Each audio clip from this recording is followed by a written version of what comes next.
Assalamualaikum warahmatullahi wabarakatuh. Saya Devi Natasari akan menjelaskan tentang pembagian zona laut. Yang pertama, definisi laut. Laut merupakan suatu kawasan di permukaan bumi ini. Hampir 2/3 dari permukaan bumi ini terdiri dari lautan, dan sisanya adalah daratan. Laut merupakan wilayah yang menghubungkan antara wilayah satu dengan wilayah lainnya.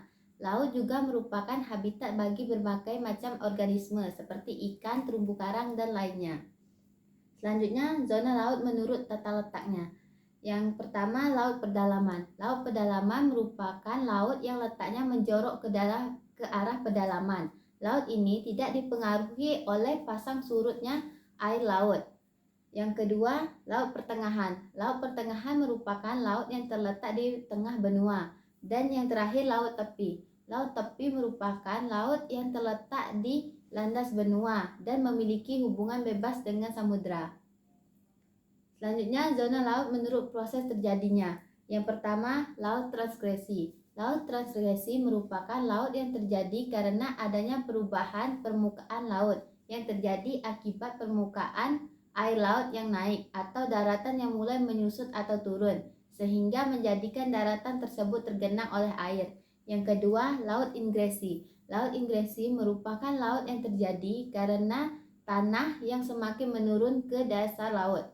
Yang terakhir, laut regresi. Laut regresi merupakan laut yang terbentuk akibat penyempitan laut itu sendiri yang dikarenakan oleh pengendapan bebatuan. Selanjutnya, zona laut berdasarkan kedalamannya. Yang pertama, zona litoral. Zona litoral adalah zona laut yang terjadi apabila air pasang wilayah ini tergenang oleh air, dan apabila air laut surut, wilayah ini akan menjadi kering seperti pantai. Selanjutnya, zona neritik. Zona neritik merupakan wilayah perairan dangkal yang hanya memiliki kedalaman dari 50 hingga 200 meter.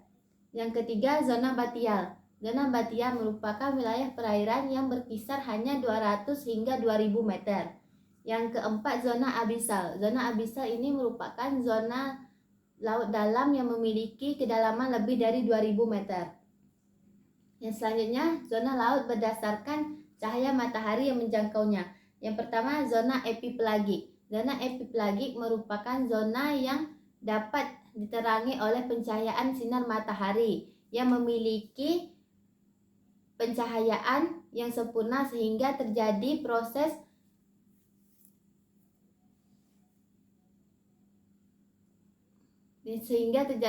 fotosintesis yang memiliki suhu sekitar 40 hingga 3 derajat Celcius. Selanjutnya, zona mesopelagik. Zona mesopelagik merupakan zona laut yang memiliki pencahayaan yang minim, yang memiliki suhu sekitar 5-4 derajat Celcius. Yang terakhir, zona batipelagik. Zona ini tidak memiliki pencahayaan sedikit pun, sehingga disebut dengan laut malam, yang mana memiliki suhu berkisar 0-6 derajat Celcius. Selanjutnya, zona laut menurut ekosistemnya.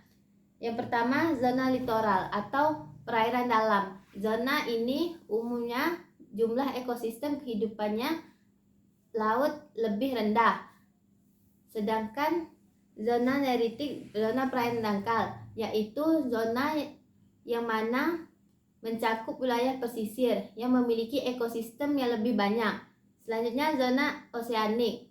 Zona ini merupakan wilayah di mana sinar matahari tidak dapat menembusnya, sehingga tidak memiliki ekosistem.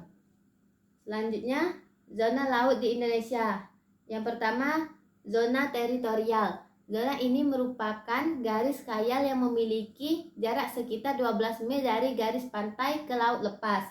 Yang kedua, zona landas kontinen. Baik secara geologi maupun morfologi, zona ini merupakan lanjutan dari suatu benua, di mana kedalaman lautnya mencapai 150 meter.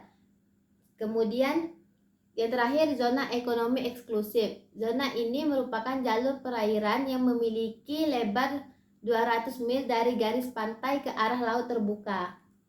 Mungkin sekian aja penjelasan saya tentang zona laut. Assalamualaikum warahmatullahi wabarakatuh.